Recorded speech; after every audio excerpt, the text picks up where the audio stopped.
Olá, turma do quinto ano, tudo bem com vocês? Vamos para uma aula de história. Agora eu tenho um novo recurso pedagógico, um quadro, que vai facilitar bastante as nossas aulas, tá? O Para Casa começa na página 39, tá? Antes de seguir, discuta como a pouca participação popular no processo de independência influenciou no sentimento de pertencimento dos brasileiros que viviam naquele período. Essa palavra pertencimento é de pertencer mesmo, o brasileiro se sentir pertencente da pátria, né, inserido ali. Mas aí o que acontece? O brasileiro não foi totalmente inserido, não pertencia assim, né? Por quê? Não participavam, como eu falei na última aula, continuavam sem participar de nada da política. Os negros, as mulheres, né, os negros escravizados, mulheres, indígenas, pessoas pobres. Então a política, as decisões continuavam sendo só para as pessoas ricas, para a elite, né? 2. Discuta como as ideias iluministas influenciaram o processo de independência do Brasil. Como eu falei na última aula, o principal do iluminismo é igualdade e liberdade. O que acontecia? Muitas pessoas iam estudar fora, estudar na Europa. E na Europa as ideias iluministas estavam se fervendo. Então essas pessoas acabavam voltando para o Brasil e traziam essas ideias do iluminismo e passavam para as pessoas que aqui estavam. Então essas ideias foram se espalhando, né, por todo o Brasil. E aí isso ajudou no processo de independência, tá? Na questão 3, vocês vão ler esse texto e observar bem a imagem na página 40. Né? Essa imagem aqui, que é o quadro do O Grito do Ipiranga, quadro de Pedro Américo de 1888. Né? Primeira pergunta. Descreva a cena representada por Pedro Américo, destacando a figura de Dom Pedro I. Né? Vou falar com as minhas palavras, mas cada um vai colocar o que achar melhor. Aí a gente vê, né, os cavaleiros com as espadas em punho, Dom Pedro bonito, num cavalo, né, ó, bonito, Independência ou Morte, o Rio Ipiranga ao fundo, né, as margens do Rio Ipiranga, certo? Essa foi a cena que o Pedro Américo retratou. E no texto a gente viu que não foi bem assim. Na letra B e a letra C, a gente vai discutir isso. De acordo com o autor Laurentino Gomes, né, que já foi foi o Pedro Américo que fez esta obra. O Laurentino Gomes que escreveu sobre esta obra, tá bom? De acordo com o autor Laurentino Gomes, a cena retratada por Pedro Américo não corresponde à realidade histórica.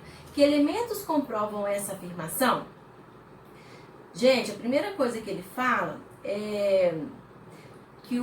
tá no texto, que o Dom Pedro, ele não estava no cavalo, né? Ele estava numa mula. Isso aí já que tem aqui, ó, Pedro Américo disse que trocou a mula por um cavalo, porque tal montaria não condizia com a cena da independência, né? Ou seja, tinha que ser uma coisa muito chique, né? Uma cena da independência. Então, vocês veem, a realidade não é bem essa, né? Tanto é que Dom Pedro estava montado numa mula e não um cavalo bonitão igual esse aqui, né? Aí na letra C, apresente o argumento usado por Pedro Américo para justificar as alterações promovidas por ele na cena da independência do Brasil. É aquilo que eu acabei de falar aqui, mesmo que não corresponde à realidade histórica, era um momento que tinha que ficar marcado, né? Então uma imagem com Dom Pedro montado numa mula não ia ficar muito bom. Então ele fez essa troca para que ficasse mais adequado, ficar marcado essa cena assim, bonita, né? Esse cavalo imponente, né? Chiquérrimo. Então por isso ele fez essa troca, tá? Agora eu vou levantar, que eu vou falar todos esses tópicos para vocês. E aí, se vocês puderem copiar no caderno, será ótimo, porque isso aqui é um resumo mesmo de uma boa parte da matéria, tá? Então, começa na página 41, como vocês estão vendo aqui. Em 1822, teve a independência do Brasil. Dom Pedro I virou imperador, né? E passou a ser monarquia, né? Aqui, ó, só pra gente ter uma monarquia, forma de governo na qual quem governa é um rei. Né? Então naquela época era monarquia, hoje em dia já não é mais, no Brasil não tem um rei, né, rainha. Como era difícil a comunicação, podia demorar até meses um comunicado do imperador para chegar em alguma outra região do Brasil, podia demorar meses. Então isso era um problema muito grande. E Fora isso, muitas das pessoas eram analfabetas. Então, por exemplo, podia circular um jornal, mas a maioria da população não sabia ler, o que isso ia adiantar? Então, isso dificultava muito a comunicação do imperador com as demais regiões do Brasil, né? E aí, isso causou aqui, ó, o que está escrito aqui, Brasil era um único país, mas que muitos queriam uma separação, né? Porque tinha esse problema da comunicação. E surgiram os regionalismos, ou seja, cada região acabou tendo características próprias, né? Por causa dessa dificuldade de comunicar.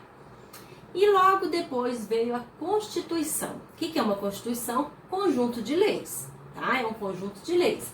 Em 1823 foi feita uma assembleia, né? A assembleia é como se fosse uma reunião. Para quê? Para discutir o que seria, quais seriam as leis que seriam impostas na Constituição, e a Constituição só sairia em 1824, no ano seguinte, tá? As leis feitas na Constituição de 1824, elas foram outorgadas. O que é isso? Elas foram impostas, ou seja, elas não perguntaram a opinião do povo. Elas foi assim, as leis são essas e pronto. Isso é outorgar. Tá? Uma lei, ela é imposta, ela não quer a opinião de ninguém. Então, ela foi outorgada, foi imposta para a população e ela favorecia principalmente as necessidades da elite, né? Das pessoas mais ricas. Isso aí é cachorrada daqui, né, gente? Mas vamos embora. Então, ela priorizava as necessidades da elite, da população mais rica, né? E aí, falando da Constituição de 1824. É assim, né, gente? Dentro de casa é assim, né? Daqui a pouco passa o caminhão do gás, né? O moço vendendo o ovo, R$10, já não tá R$10 mais, vocês viram, né? Então vamos lá, vou tentar de novo, tá? Isso aí acontece. Ó, a Constituição de 1824 tinha os poderes legislativo, executivo e judiciário e moderador. Ô, gente, me ajuda aí.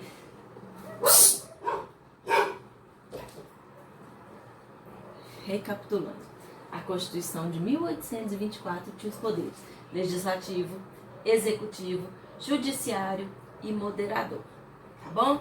Legislativo, criação das leis, criavam as leis. Executivo, execução das leis, né? Executavam as leis.